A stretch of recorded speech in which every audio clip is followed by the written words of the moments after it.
Hello everyone. In this video, I will explain to you how to use Excel to conduct a versioning price optimization. This is the same example we have discussed in class. Two market segments exist, accountants and casual users. There are 1 million accountants and 2 million casual users. The willingness to pay to two different versions of the accounting software, premium and standard, are in this area.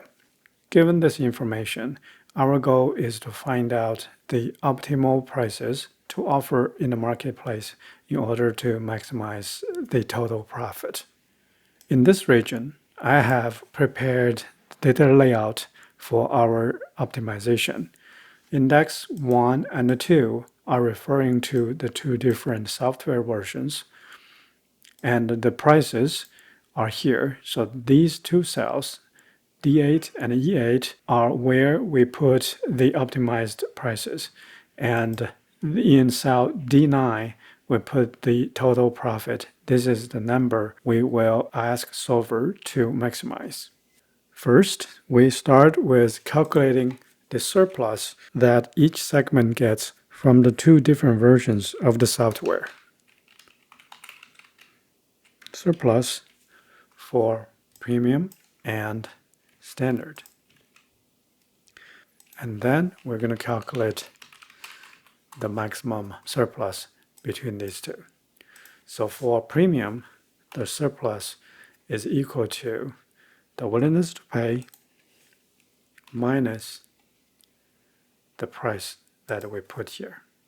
So in order to make this formula easier to copy around, we are going to lock it down in row 2. So instead of D8, we have D$8 and return. So this gives us the surplus of accountants for the premium version of the software. In this case, the surplus is 200 because the current price numbers are empty, so they are treated as zeros. Let me put in a couple of small numbers just to fill it up so that we get some sense that the surpluses are not exactly equal to the willingness to pay. Now this formula is readily copyable. So now we have the surplus numbers. We're going to calculate the maximum surplus out of these two versions for each one of the segments.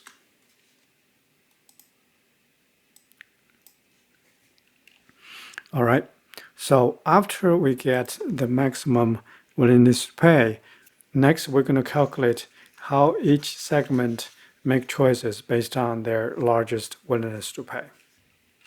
So the selection is equal to match. We'll find the maximum willingness to pay from these two willingness to pay numbers, and we're going to fill 0 here. It will give us the exact match and return. So here, as you can see, the maximum willingness to pay is $180. Is equal to the premium version, so match returns the first number. If max is 70, then match will return 2. Next, we need to address the condition when the maximum surplus out of the two is still negative. So we call this segment development. So if a segment does not buy either one of the two, if the maximum surplus is negative, then we don't expect the segment would buy anything, although the selection would still give us one of the options. But since both options are negative, we need segment development to address it. Here, we're going to just use an if condition. If the maximum surplus is less than 0, then there's no segment development, so it's 0. Otherwise, we do segment development, it's 1. And copy this. And finally, here we want to calculate the segment contribution. That is, based on the choices of both segments, we want to calculate how much each segment is paying. So here we're going to use a command called HLOOKUP. HLOOKUP refers to horizontal lookup. It's going to look for the selection number in an area that is including index and price. So if HLOOKUP sees a 1 in this area, it's going to find 20. If it sees a 2, it's going to find 10. That's what HLOOKUP does. And since we want to copy this formula, press F4 key to lock up both columns and rows. The row index we'll look for is the second row, where the price number is. And there's a final option, which you can, but you don't have to fill in, is whether you do a range lookup or an exact lookup. So we don't do a range lookup, then we put false there. If you don't put false by default, it's not going to do a range lookup return. And this, we can copy this down. And this number is indeed a dollar number. So since both segments are selecting 1, we're going to find two $20 price numbers. And these are the contributions.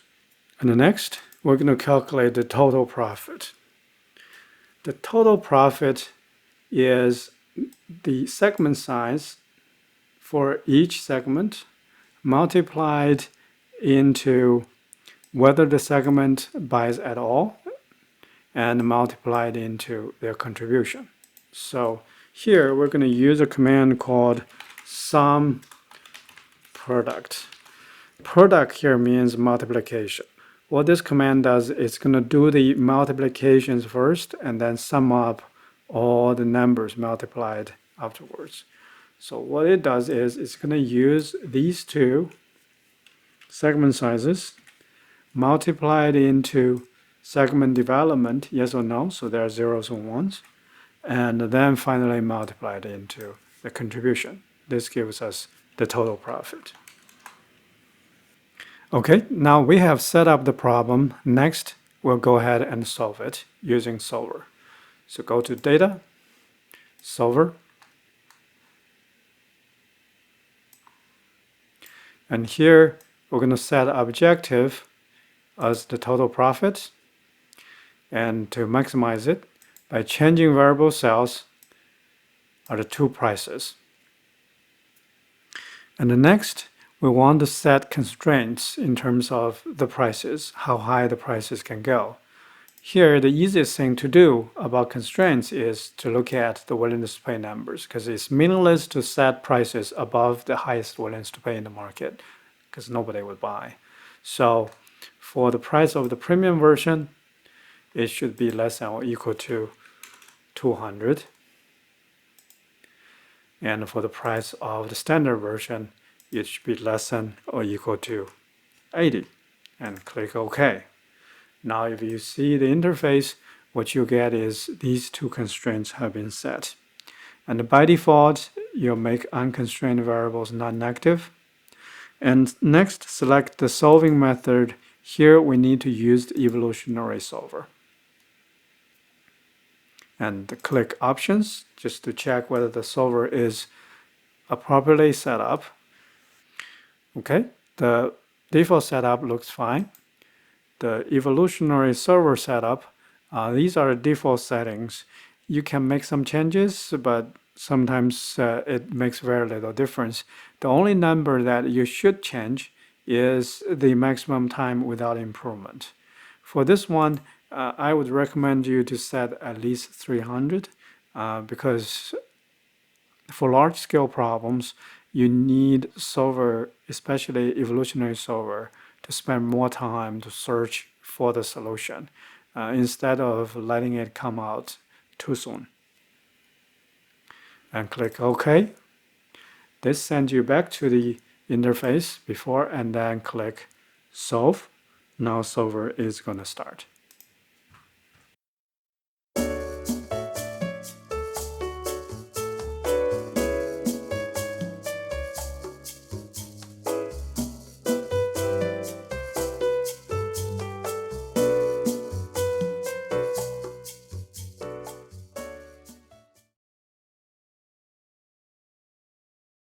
It is done. As you can see, the solution is almost the same as what we have solved manually in class.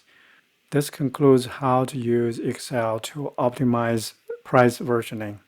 Thank you. I'll see you next time.